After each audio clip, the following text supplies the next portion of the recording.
Pro Football Talk live here in Miami for Super Bowl 54. One of the guys who was a key member of the Super Bowl 40 champion Pittsburgh Steelers Hall of Famer, number 8 all-time in NFL Detroit. rushing. I didn't know you were from Detroit. Yeah. I had no idea. Motown, baby. 13,662 yards, two-time All-Pro Hall of Famer Jerome Bettis. Jerome, welcome. How are you, buddy? Thank you for having me, guys. What's the biggest memory that pops out for you from Super Bowl 40? For me, it was looking up. My parents were in a box, and my father's no longer here, so it was always looking up at the box, seeing them and their enjoyment in that moment, because it wasn't just me. You know, my mom and dad went to every single football game I had ever played for 13 years. So this was a culmination for not only myself, but for them as well. I'll tell you what I remember about that day. Jerome Bettis wins the Super Bowl in his hometown, and afterwards it's like he's the Pied Piper all throughout Detroit. And I look up at one point, I'm following you because I'm going to write about you, and I'm following you, and I look up, and there's Mike Tyson. And I just said, okay, the circus is on. Everybody is here with Jerome Bettis. It's like you were such a charismatic, magnetic figure at that time. What a night that was. It was an incredible night, and you know, it was crazy because so many people, Magic Johnson was there so too. It was great because they were all, you know, celebrating the moment, and it was a big moment. But in that moment, I was just so wrapped up in having won the Super Bowl, I wasn't. You know, it was great. It was great to see him. But then after the fact, when you and other people said, "Man, you had all these guys were at that party." You know, I didn't really think about it because I was just so immersed in having won a championship.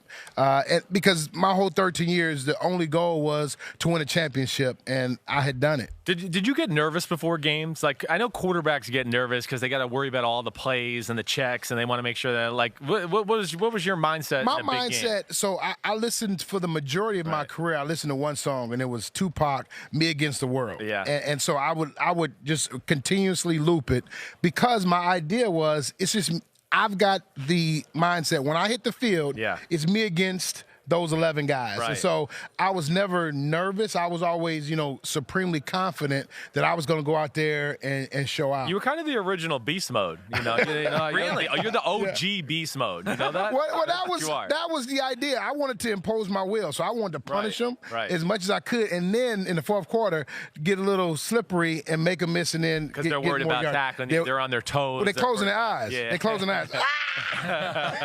Hey, Jerome, who's the guy now that you look at and say, I see me in him, the guy that's going to make the defenders close their eyes? Oh, when you see Henry, I mean, goodness gracious. Right? Derrick Henry is that guy. They do not want to tackle him. You see guys making business decisions the entire game. They're saying, maybe from the side, right? And then they go from the side and he give him a stiff arm and he's going 90 yards or something like that. Right. So he's impressive to watch.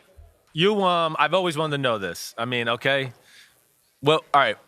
Like, in your heyday, I want to know, I've asked you enough football questions. What were you eating? All right? I want to know the Jerome Bettis diet. I just don't think you were, like, making protein shakes at home and, like, counting calories. I never pictured you that way. Here's what I did. My diet wasn't a diet. It was a day. So certain days. So, for instance, after the game, Monday, Tuesday, I ate whatever I wanted to eat. Yeah. Wednesday was kind of in between. Thursday, Friday, Saturday, I was always kind of managing everything that I ate. And I worked out at night, every night. Late in the week, especially with my legs, because I was getting hit a lot in my lower body. So I would always ride the bike latter part of the week, and so that would always kind of keep my weight in terms of in good shape. Were you trying to go into a Saturday with a certain weight always? No, I was trying to go with a feel. I didn't want to feel heavy. Okay. I didn't want to feel heavy. Right, I mean, gotcha. My weight was, you know, always 3 or 4 or 5 pounds, kind of fluctuating. Yeah, what was never it? too much. Like it was in your prime. In my prime, I was about 257, 256, in between 255 and 258, so right in there. Right. And that's what I played. I played like that for about eight years, and then at my last couple of years, the 3 and the 6 started stretching. It got tough. So post-career, what has your health been like? How do you feel post-career? You know what? For the early part of I've been retired 14 years. So there was kind of like for now it's been 2 halves. So the first couple years was pretty good. You know, I was doing everything, and I had little kids at the time, and things just started to deteriorate. And one big problem I had, I was a big golfer. I'm still a big golfer. And as I started playing, I started to feel some pain in my back. I didn't never really paid much attention to it because me and pain, we had a great relationship. I was able to kind of manage the pain. But then it got to the point where I wasn't able to do the things with my kids that I wanted to do and kind of maintain the quality of life. And so at that point, I said, you know, I need to make a change. I need to find the right surgery. And so I just started researching surgeries, different type of surgeries, because I knew I needed surgery on my back. And I went to the doctor, and they said, hey, you're going to need it. Now it's just a matter of how long you can manage the pain. So I started to research. I found the right surgery, and it's called X-lift surgery, and it's for the fusion in my back. And then I found the right doctor, right? And those two are critical because certain doctors do certain types of surgeries. And so I found the surgery, and then I wanted to find the best doctor that performed that surgery in the world. And the guy name was Dr. Uribe, and he was sensational. And so I was able to have the surgery. When did you have the surgery? I had it in March, I believe, of 17. And the scary part was, what I had heard was, you know, hey, they're going to fillet your back, they cut you all open, and, you know, you go in, it's 8-month recovery.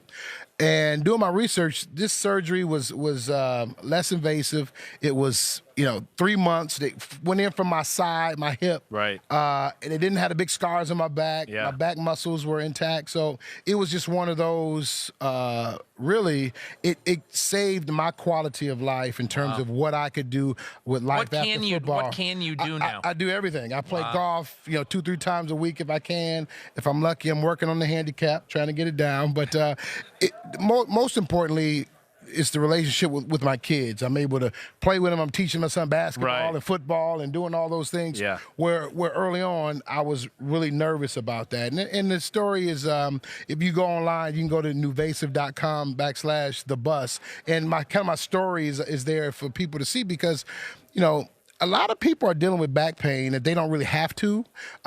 Exactly. And if you do some research, some homework on it, I think you'll find that there are some solutions. Right. You just have to find the right solution for you. Solution. Yeah, I just keep sucking it up, like you say. Yeah, Go, yeah. I'll just That's live right. with it, I just and deal don't with feel, it. Yeah, right. Well, hey, It's Jerome, annoying. it's great seeing you. Congratulations on the Hall of Fame career. you. 8th all-time on the NFL rushing list, and the running game is coming back. We may see a lot of running this It should have never left. That's I'm telling right. you guys. It shouldn't have. It We're shouldn't have. coming back with more PFT Live right after this. Hi, I'm Mike Tirico, and thanks for watching. Make sure to hit subscribe for the latest news and highlights from NBC Sports.